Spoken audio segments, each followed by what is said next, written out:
Verizon may force ESPN to block college football just in time for the semifinals this weekend. Now, Verizon denies the claims, saying ESPN's owner, Disney, is just playing hardball in a contract dispute to raise fees. But could Disney be shooting itself in the foot by ticking off a lot of sports fans who already have a lot of problems with the sports channel? What do you think? I got to tell you, I think they are both potentially shooting themselves in the foot. I was one of the people who got that message today. I suspect I am not the only person on this panel who is a big college football fan. That day, New Year's Day, is the most important day of my year, and this year my Ohio State Buckeyes will be in the Rose Bowl. I'm not missing it, which means if those games are gone, Verizon, you're gone, ESPN, you're gone. A plague on both your houses. Rick, your anger is misguided. It should be at the idiots at the NCAA who didn't have an 8-team playoff because your Ohio State Buckeyes. Well, they get enough of my anger on a regular basis. So. Even with that slip up to Purdue, I think they should be in it. But to me, I think it's just business as usual. Look, Verizon was the one wanting to go to a skinny bundle to go after Disney here. Yeah. Disney right now is just from a position of strength. They got the 4 biggest movies of the year, and they also own college football right now, at least the playoffs. And so to me, it's just the business that right now Disney has negotiating strength and they're using it.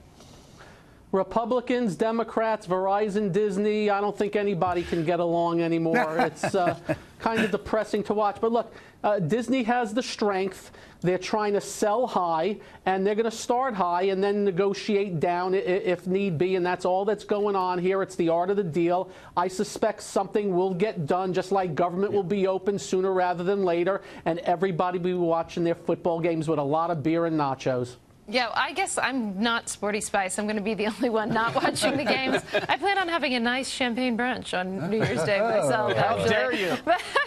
But I think, you know, the first point that as Rick pointed out, you want to see these games if you're an avid fan, and you're going to find a way to see the game. And so I think these companies are shooting themselves in the foot. Ultimately, if they do this, because you're going to continue to see young people who are diehard fans, they're going to find a way to see it online, whatever it is, and you're going to continue to lose consumers. Did any of you hear Morgan inviting us to the champagne brunch? I thought no. Everyone's welcome. Actually, I was going to have a beer lunch with you and watch the game. I mean, that's the point. Rick and I were talking before the segment about how many people are finally going to make that leap to cut the cable and just stream everything. Find some way. You know, there's got to be some way you're going to be able to eventually stream college football games on, right? Sure.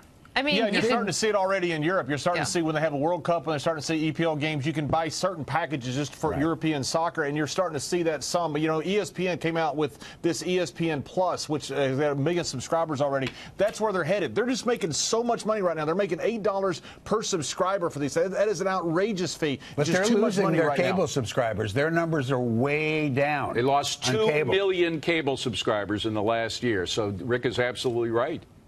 But they picked up 1 million with ESPN Plus. I mean, they are mitigating this a lot. And you don't count ESPN Red Zone, which is not counted in. They are losing a lot of cord cutters, but they are finding ways to get around that. Eventually, everybody's going to go to that, just as WWE did when they went to the over-the-top and cannibalized their own pay-per-view business. Gary, do you have streaming, or do you still have a cable? You know, I'm still in the dark ages with the direct TV right now. But my kids keep yelling and screaming at me. They put Netflix and Fire Sticks all over my TV, and I'm learning how to use them right now. Look, it is the shape of things to come, and whoever does not move with it is going to be in trouble. It's why Disney got away from Netflix and is putting their own streaming on also. There's going to be a lot more where that came from. I don't know anybody under 30 who has cable anymore. Nobody under 30. It's everybody under 30 that I know is streaming everything, and they're saving a lot of